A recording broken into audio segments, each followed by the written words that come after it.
हमने महंगाई के मुद्दे पर नहीं देखा रागिनी जी इस तरह से आप लोगों को सड़कों पर उतरते। आज तमाम दिग्गज नेता सड़कों पर उतरे थे, क्या ईडी पर दबाव बनाने के लिए? अबे साले, जो माफ करना, मैं उससे मैं इधर उधर निकल जाता हूँ। अंजना जी, मुझे लगता है आप ये तो नहीं मानती होंगी कि ईडी पर दबाव बनाया जा सकता है, क्योंकि अगर आप ऐसा मानती हैं कि ईडी पर दबाव बनाया जा सकता है तो मैं जनता के विवेक पर छोड़ती हूँ कि सत्ता पक्ष ज्यादा बड़ा दबाव बना सकता है या विपक्ष ईडी पर ज्यादा बड़ा दबाव बना सकता है।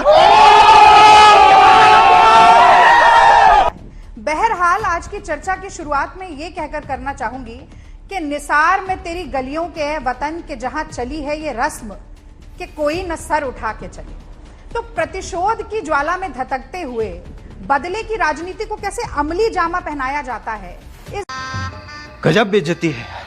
इस बात का प्रत्यक्ष प्रमाण हर बीतते दिन के साथ मोदी जी देते हैं, एक नया प्रमाण देते हैं। मैं तो केवल ये बात कहना चाहती हूं कि एक ऐसा अखबार नेशनल हेरल्ड, जो कि मुखपत्र था भारत के स्वतंत्रता संग्राम का, यदि उसके ऊपर 90 करोड़ का कर्ज चढ़ता है और वो कर्ज कांग्रेस पार्टी उतारना चाहती है, हमारे देश के स्वतंत्रता संग्राम की जो विरासत है, हम चाहते हैं कि वो कर्ज के घेरे में ना रहे, उससे बाहर निकल कर आए और वैसे ही जनता की आवाज को बुलंद करता रहे, तो इसमें भारतीय जनता पार्टी को इतनी समस्या क्यों हो जाती है? मुझे बड़ा आश्चर्य हुआ आज। स्मृति ईरानी जी ने बहुत अंधेरे में तीर मारे, शगुफे छोड़े, उस पर भी बाद में आऊंगी, पर कितनी निर्लज्जता और धृष्टता चाहिए होती होगी अंजना जी, एक ऐसी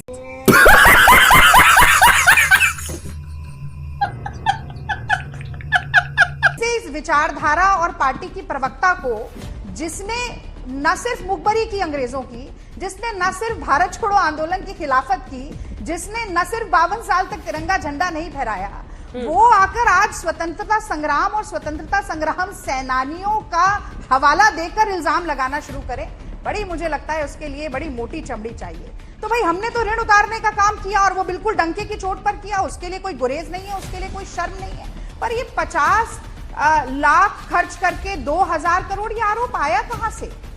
young India not for profit company है जो सेक्शन 25 कंपनीज एक्ट के तहत बनी है, उसका 1 रुपया किसी धारक को दिया नहीं जा सकता, किसी सदस्य की समिति के सदस्य को दिया नहीं जा सकता, कोई वेतन नहीं ले सकता, उसकी कोई अचल संपत्ति को स्थानांतरित नहीं किया जा सकता, यानी कि लेश मात्र भी ट्रांसफर ऑफ प्रॉपर्टी नहीं हो सकती। तो ये 2000 करोड़ का आप कह रहे हैं कि गबन हो गया, मिस अप्रोप्रिएशन हो गया, फिर मनी लॉन्ड्रिंग पर चले जाते हैं। तो मुझे लगता है अपनी, वो कहते हैं कि अपनी जो आपकी इमेजिनेशन है उसको, अपनी कल्पनाशीलता के घोड़ों को जरा रोक कर रखिए और आरोप लगाने की जो 1 उंगली आप उठा रहे हैं, तो 3 उंगलियां आपकी तरफ खुद मुड़ रही हैं। ठीक है।